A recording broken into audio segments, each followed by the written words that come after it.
Hi, this is Cheryl McQueen, designer with Bello's Designs. Today's tutorial is a fun card featuring a book and herbs that I'm calling How to Grow an Herb Garden. I decided to give it just a bit of a watercolor look, and so we'll have a lot of fun with that, I think. I hope you have fun watching this video. Let's take a look at the stuff that we will be using today for our supplies. We will start out by using a multifarious smooth and supreme cardstock by Lavinia. This has been cut to 4 3/4 inches by 3.5 inches. We will then have a frame that we will have around our art card. This piece has been cut to 5 inches by 3 3/4 inches. And then for our card base, I just took a piece of 8.5 by 11 cardstock and cut that in half. Then I took 1/2 of that cardstock that I cut and folded it in half. For our stamps today, we will be using 2 of the Lavinia herb pots. We've got the thyme and rosemary, and we've got the dill and the sage. The rosemary and thyme is LAV 948, and the sage and the dill is LAV 939. We then have the books. This is called Wizardry. This is LAV 820. We'll use the little herb garden sign. This one is LAV 941. Then I'm going to use just a little sprig of the dill. This one is LAV 938. And then we're going to use the sage wording for the little sign that we're going to put on there. And this one is LAV 940. Then I'm going to create this look of a wood tabletop, and I just have this stamp that looks like wood, so I will use that for that part of the stamp. Our inks today are the Distress inks. I'll be using Bundled Sage, Scorched Timber, Walnut Stain, and Peeled Paint. For our basic black ink stamping, we will be using the Versafine Clair Nocturne. I'm also going to be using some art markers for doing our coloring. And I've got a little green pen here that I'm going to use to just kind of highlight the sprigs on our herb plant there. I'm also going to be using a Dauber and a blending brush. And then I like to use a stamping platform. And this is the stamping platform that I have. I have a sticky grid down. I don't like using magnets, so it's very nice to be able to just stick my art card down to the stamping platform. We're also going to use the Lavinia masking sheets, and I'll show you how I'm going to use those. To put the card together, I will be using the little running tape that I have here. You can also use a glue. One of my favorite ones is the My Sweet Petunia glue press. Let's see if I've got that. I don't have it laying right here, but if you've ever used one of those, you will fall in love with it. So I will show you that here in just a few minutes so you can see what the glue press looks like.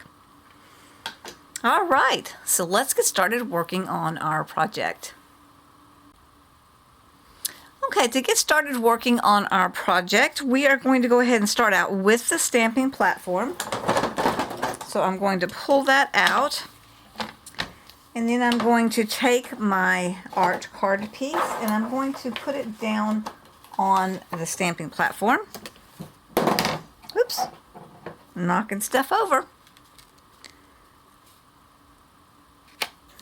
And then I'm going to take my books. And I want to place that somewhere a little bit closer to the left-hand side of the card. And probably right about there somewhere. And then I'm just going to ink that up with our Versafine Clair Nocturne.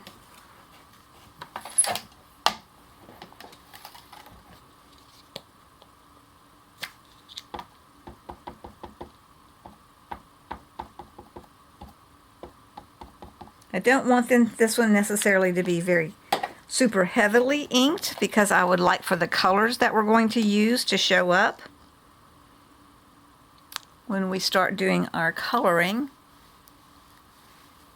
of the books. So let's see what we get here.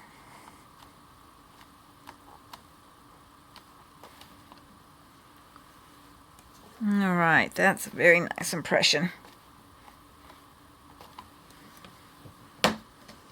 All right, and so now this is where we're going to use our Lavinia masking sheets. So if you've never used the masking sheets, what they are is there's a piece of paper on the top with a plastic layer on the bottom. When you peel this up, it's sticky on this side. So what you do is you're going to take your stamp and stamp onto the paper. And then you're going to take the pair of scissors and cut out your design. So here's one that I did earlier when I was doing my sample. So I stamped this onto a sheet of this paper right up here. And then I cut it out with my scissors. The nice thing about this is that you can usually use these a couple of times over. So once you've got that cut out, just peel it off of that clear plastic backing and lay that over the top of your stamped image. So what you're doing here then is just basically masking out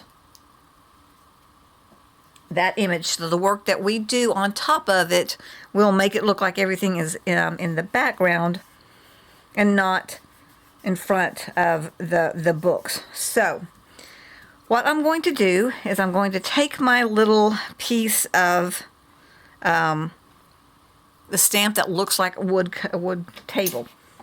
I'm going to start out by just taking a piece of paper.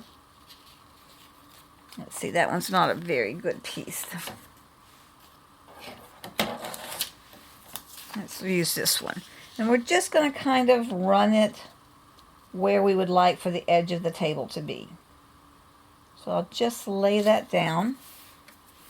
And then I'm going to take my wood piece here and I'm going to put one of the wood edges just right up against that edge of that piece of paper. Just like that.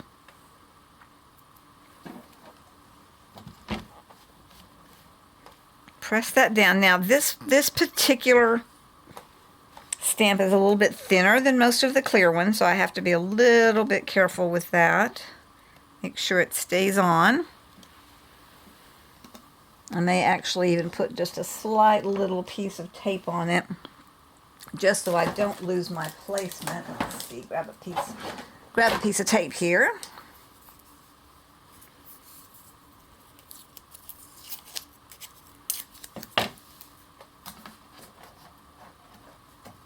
All right, and then I will ink up this portion right here. That's going to be where I want my table.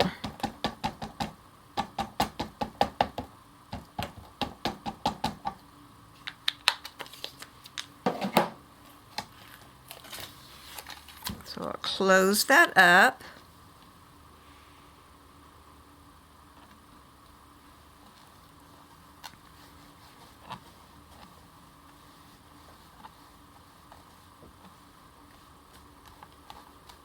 Let's take a look, see what that looks like.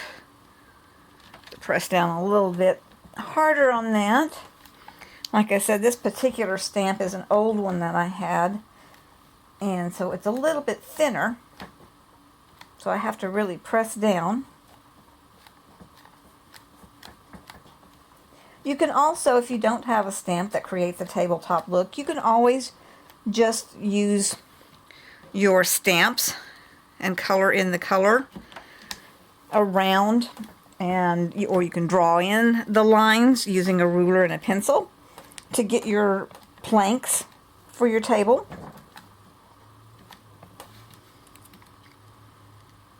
Just whatever will work the best for you. All right. So now what we've got, when we remove this, is our table. Now remember, this looks like it's over the top of it, but we've got our mask here, so when we remove our mask, we're not going to have to worry so much about how it looks underneath. Okay, so now that we've got that done, we can go ahead and remove the mask. And you can see what I'm talking about. So now you can see that it looks like the books are sitting on the table and the table marks do not go through the books. Save this piece. You can use it several times before the stickiness wears out. That's a nice thing about the Lavinia masking sheets. Okay, so now at this point in time, we can go ahead and put in a few of our pots. So let's start out, let's see, I want one of the bigger pots. I think this one will be the biggest one that I've got, and I'm just going to set it right here, kind of to the side on the table.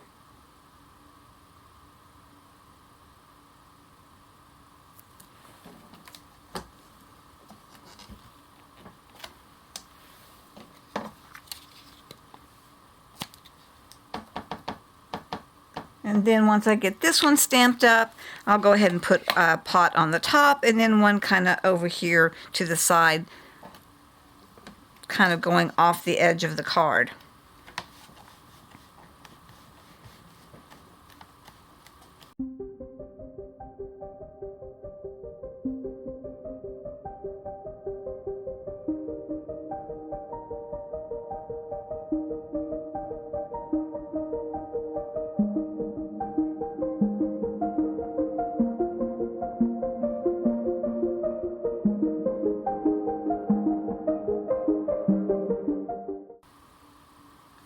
Okay, so if you notice, what I did was I went ahead and put in the herb pots.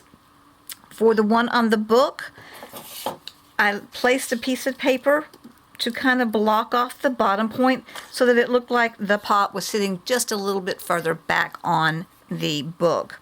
Then I took a piece of the little sprig of dill, placed it down here laying on the table, and then I took my sage saying and stamped that over onto the side.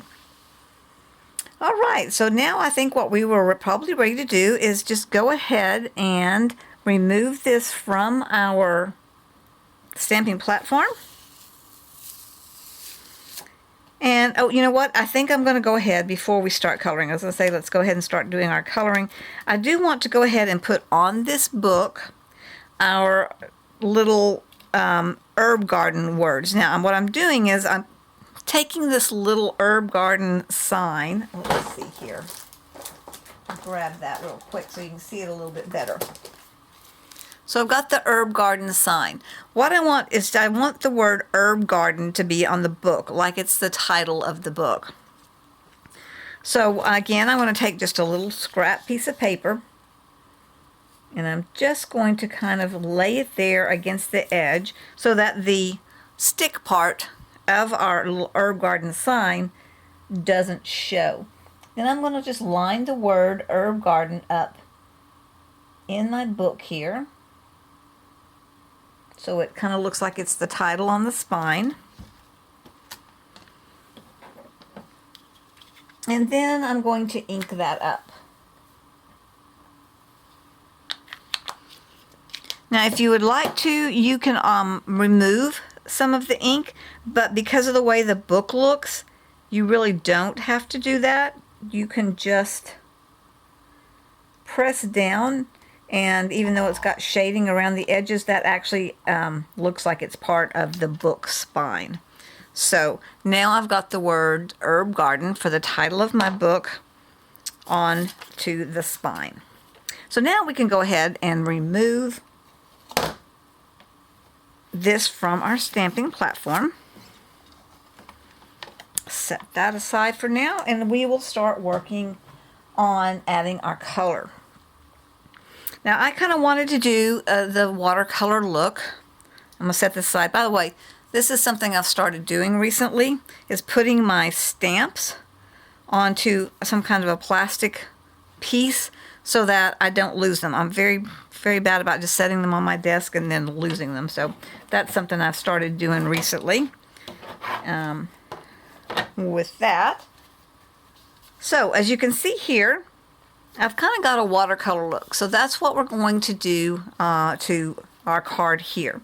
And the way we're going to start doing that, I'm going to set some of this aside, is we will take some of our inks. We'll start out with the walnut stain. And I'm going to grab a paintbrush and some water.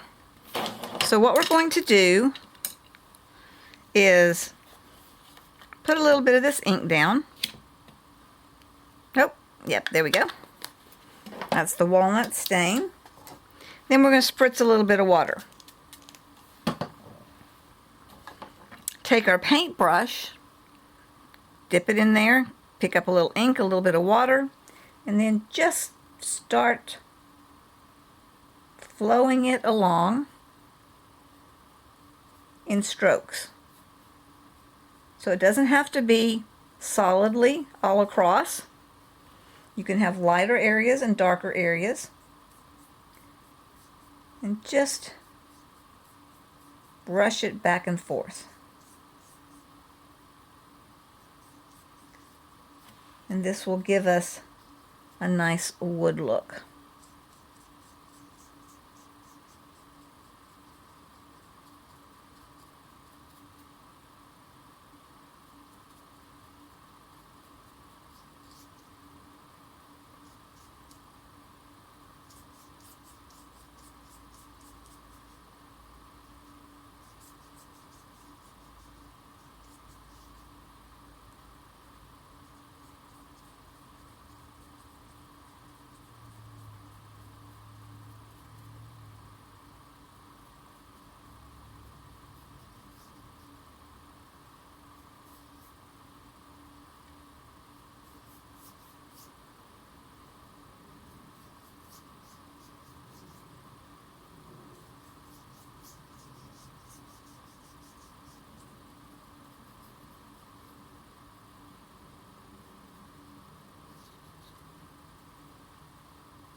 Okay, so hopefully you can see there I've got darker areas, I've got lighter areas to kind of give the impression of the wood.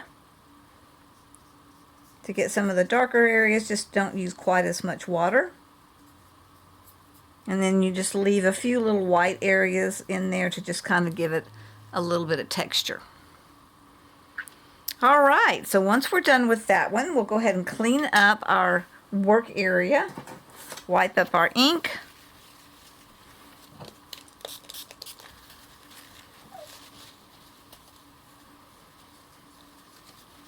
And we're going to go ahead and take our scorched timber.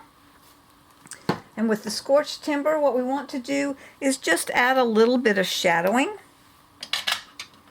So we just put a little bit of that scorched timber down, more water. And then right along the bottom of the book,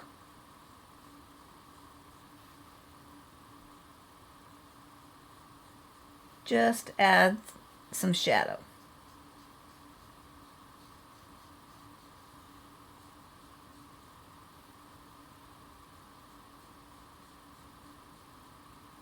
That just gives our book and our picture a little bit of dimension so it doesn't look quite so flat. Same thing with our pot. And I'm just going to do a little bit of a shadow of the pot onto the table surface there. And our other pot.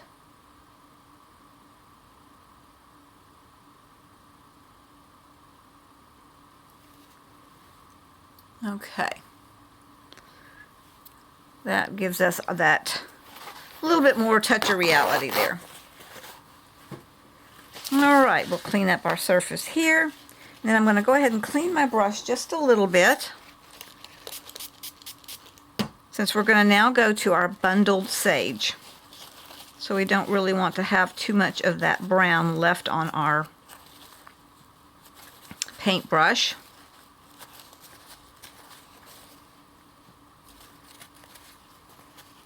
You can always run to the sink and wash it off too if you're worried that you might still have ink left in your paintbrush. So now I'll take my bundled sage,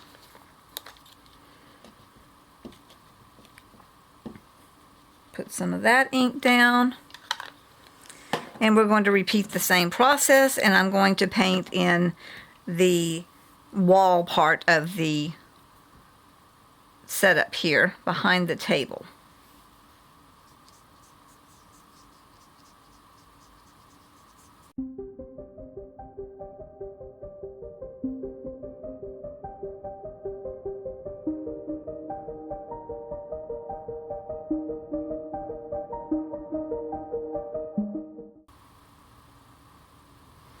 Okay, so hopefully you are able to see how I once again still left it where you can tell it's a watercolor effect.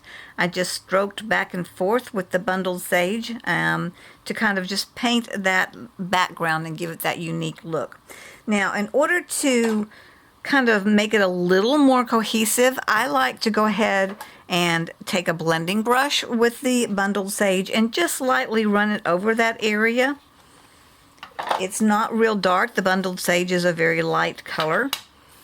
So we're not actually coloring it in. We're just kind of enhancing and blending the area that we've done our brush stroke works with the watercolor look. So that's all I'm going to do is just lightly brush over that area. It softens the look just a little bit as well.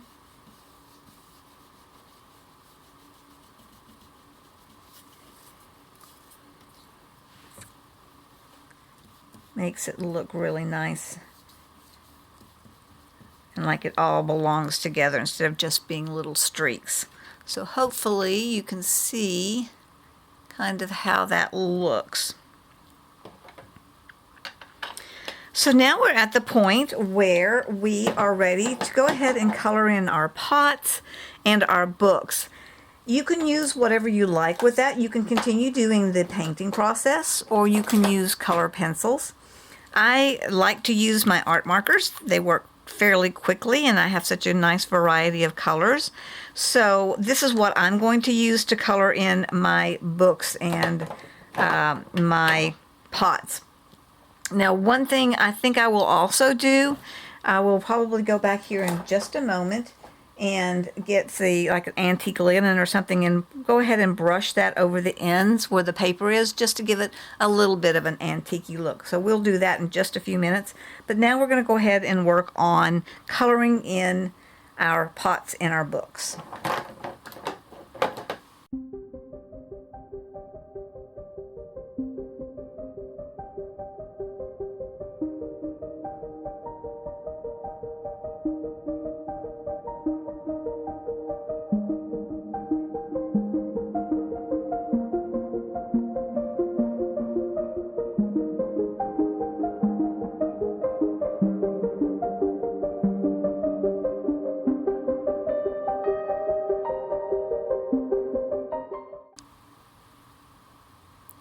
Alright, so now I've got all of the little pieces colored in, and I'm going to go ahead and take this antique linen, and basically I think we will just go ahead and paint it on, kind of like what we did before. Let me grab a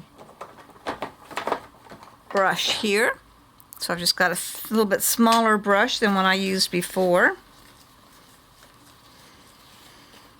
And this is very, very light, so you may not see it very well. I will post a picture at the end of the video here so you can get a good clear picture of what it looks like. But all I'm going to do basically is just put a little bit of that antique linen on there where the paper is, just so it's not quite so white. It gives us just a little bit more of the look of the color of the pages of books.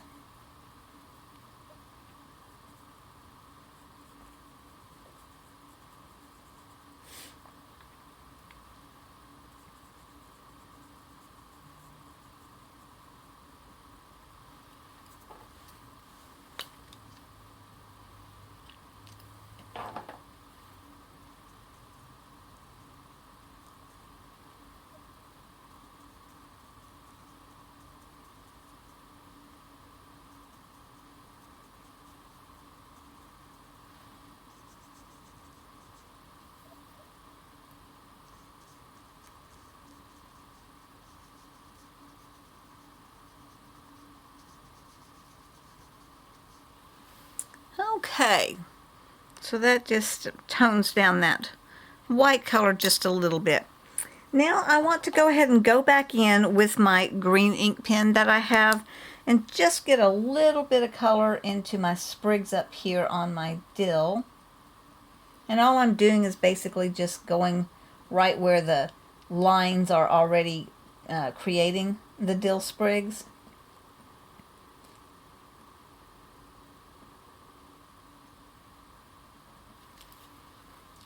Alright, so you can kind of see there, I've got that green.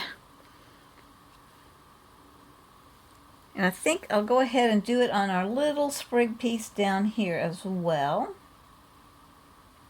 Just give it a little bit of that color.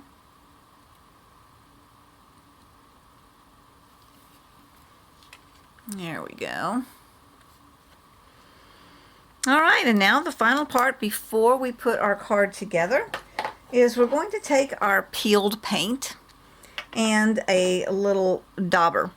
And what I like to do is just kind of go around the edge. It just gives it a nice little frame. You can kind of see what I've done here with this one.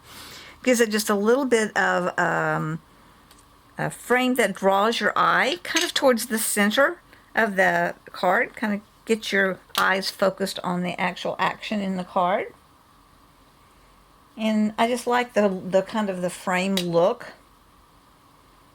It gives that just a little bit of distressed look, and then to me it just gives it a nice little finishing touch as well. So all I'm doing is taking this and just going in little circles just around the edge.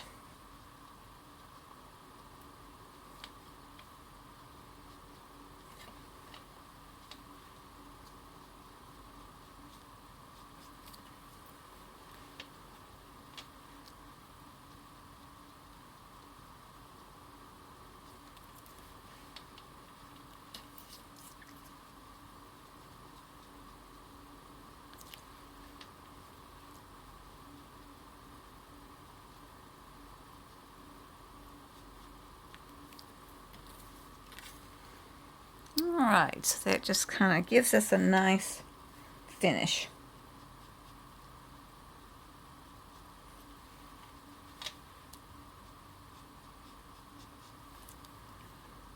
Alright, so now we're ready to go ahead and put our card together.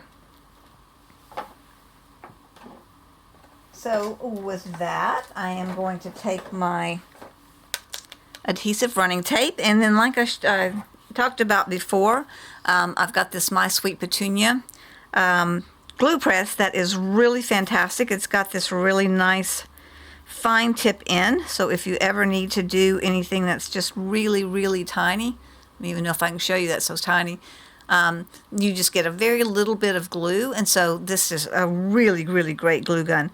Now there are advantages to using the glue gun versus the adhesive running tape. This gives you a little bit more flexibility when you're putting it together to move your card and shift it if you need to, whereas when you're using the running tape, pretty much you got to be fairly accurate on where you're making your placement. So let's take our card, flip it upside down, and as I said, I'm just going to use the running tape. It just goes a little bit faster when I'm demonstrating.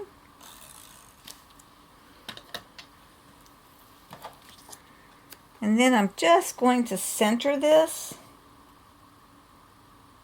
in the middle of my piece of cardstock for the frame.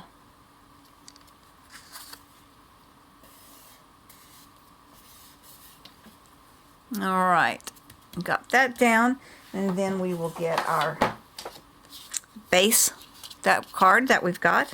I'm going to do the exact same thing.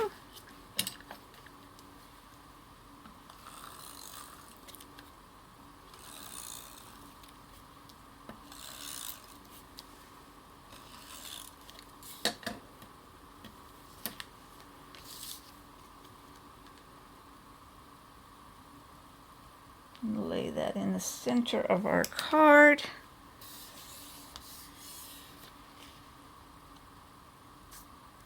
And there we have our project. Let me see if I can zoom in just a little bit for you.